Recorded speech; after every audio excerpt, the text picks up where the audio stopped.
hello, namaste. Today topic urine infection. Urine infection, UTI, urinary tract infection. Urine pass చేసేటప్పుడు ఎలా ఉంటుందంటే చాలా మంటగా ఉంటుంది అన్నమాట, నొప్పిగా ఉంటుంది. ఎందుకు అలా అంటే నీరు మనకి అంటే మనం ఎంత తీసుకోవాలి, కనీసం ఒక 4-5 లీటర్స్ అయినా వాటర్ తీసుకోవాలి మన బాడీకి. అలా కాకుండా వాటర్ తక్కువ అయిందంటే ఇలా మంటలుగా అనిపిస్తుంటుంది. ఇంకా మనము టాయిలెట్ కానీ సరిగా లేకపోయినా ఇంకా పబ్లిక్ టాయిలెట్ యూజ్ చేస్తుంటాం కదా, అలాంటప్పుడు అంతా కూడా ఈ ఇన్ఫెక్షన్ అనేది అవుతుందన్నమాట. బ్యాక్టీరియా అనేది చేరిపోతూ ఉంటుంది. అందుకే మనకి యూరిన్ అనేది అన్నమాట. ఇంకా దగ్గిన తుమ్మిన ఏమవుతుందంటే యూరిన్ అనేది లీకేజ్ అవుతూ ఉంటుంది. ఇంకా అర్జెంట్ అనమాట.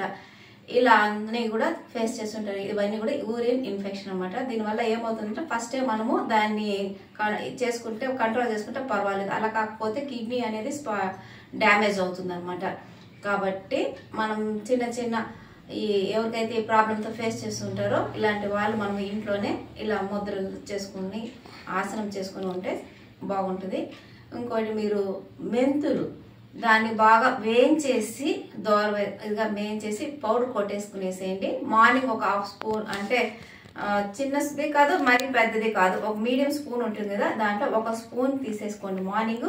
మళ్ళీ ఈవినింగ్ కూడా అలాగే తీసేసుకోండి. మెంతులు పౌడర్ అంటే వేయించేసి పౌడర్ కొట్టి పెట్టుకోండి. స్టాక్ చేసుకున్నారంటే అలా అంటే ఎక్కువ రోజులు స్టోర్ చేసేసుకోండి. అప్పటికప్పుడు ఒక 2 డేస్కి 3 డేస్కి అట్లా చేసి పెట్టుకోండి, తినండి. ముద్ర అయితే చూడండి, ఇలా ఫస్ట్ ఈ ఫింగర్స్ చెప్తాను.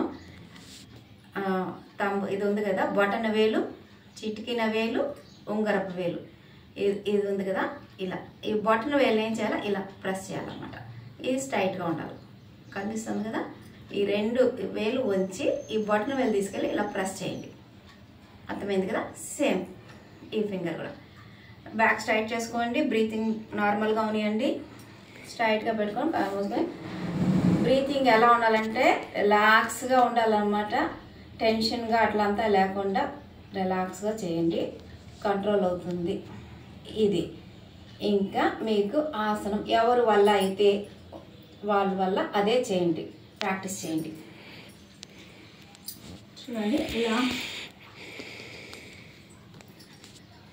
పడుకున్న తర్వాత కాలు 2 తీసుకొచ్చి ఇలా మర్చేసుకోండి. మర్చుకున్న తర్వాత చూడండి, ఇలా ఓపెన్ చేయండి. ఇలా బాగా ఎంత అయితే అంత. ఇంకా చూడండి, కాలు ఇలా దగ్గరికి తీసుకొచ్చుకోండి, ఇలా ప్రెస్ చేయండి. ఇలా చేయండి. ఇంకొకటి, మీరు ఇలా చేసేటప్పుడు ఏం చేస్తారంటే ఇలా బాల్ కూడా సపోర్ట్ తీసుకోండి మధ్యలోకి. చూడండి, తీసుకొని ఇలా ప్రెస్ చేయండి కొద్దిసేపు. అలా 1 2 3 4 5 6 7 8 9 10 కౌంట్ చేసుకొని కొంచెం రిలాక్స్ అవ్వండి. మళ్ళీ ఇంకొకసారి ప్రెస్ చేయండి. 1 2 3 4 5 6 7 8 9 10 అలా మళ్ళీ ఫ్రీ అయిపోండి. ఇలా ఒక 10 టైమ్స్ అయినా చేయండి, ప్రాక్టీస్ చేయండి. ఇది చేయగలిగిన వాళ్ళు ఇది చేయండి. ఇది చూడండి, ఇంకొకటి చెప్పిస్తాను. కొంచెం ఏజ్లో ఉన్న వాళ్ళు చేసుకోవచ్చు. చూడండి, ఇలా పైకి లేపేసి అలా చూడండి, అక్కడ స్టాప్ చేయాల్సిన పని లేదు. ఇది సేతుబంధాసనం అని చెప్పుకున్నాము. ఇది చూడండి, ఇలా సేతుబంధాసనం అని. ఇప్పుడు మనకి యూరిన్ ఇన్ఫెక్షన్ కదా, కాబట్టి మనం ఏం చేయాలంటే దీన్ని అప్ డౌన్ అనేసి ఒక 10 అయినా చేద్దాము. ఇట్లా చూడండి, పైకి లేపి ఇలా పైకి అప్ డౌన్ ఇలా చేయండి. అంటే ఈ లీకేజ్ తుమ్మిన దగ్గిన చాలా వరకు ఈ ఏజ్ వాళ్ళకు వచ్చేస్తుంటాయి కదా. ఇంకా పాపం పెద్ద వాళ్ళలో అయితే ఇలా అన్నీ చేయలేకపోతారు కదా, వాళ్ళకు ఈజీగా చెప్తాను చూడండి. వాళ్ళు కూడా పాస్ అయిపోతుంటుంది కదా పెద్దవాళ్ళల్లో, వాళ్ళు పడుకొని ఇలా అంతా చేయలేరు కదా, వాళ్ళ కోసం చెప్తున్నాను. ఈ బాల్ తీసుకోండి, ఈ 12 చూడండి, ఇలా మధ్యలో పట్టేసుకోండి, బాగా ప్రెస్ చేయండి. ఇది ఈజీనే, ఎంత ఏజ్ వాళ్ళైనా సరే చేసుకోవచ్చు అనమాట. అంటే అర్జెంటుగా అలా కాకుండా చూడండి, ఇలా ప్రెస్ చేసేసి కొద్దిసేపు చూడండి, మీ వల్ల అయినంత వరకు ఒక 10 ఇలా ప్రెస్ చేయండి.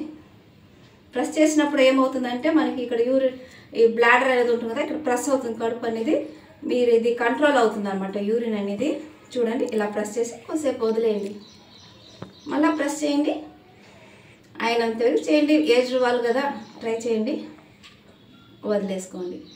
ఎక్కడికైనా వెళ్ళాలనుకుంటారు పాపం పెద్దవారు, ఎక్కడన్నా గుడికి వెళ్ళాలంటే మా వల్ల యూరిన్ కంట్రోల్ చేసుకోలేకపోతున్నాము అని ప్రాబ్లం అని మేము రాలేము అంటున్నారు. ఇది ట్రై చేసి చూడండి, మీరు హ్యాపీగా ఎక్కడికైనా వెళ్ళచ్చు అనమాట.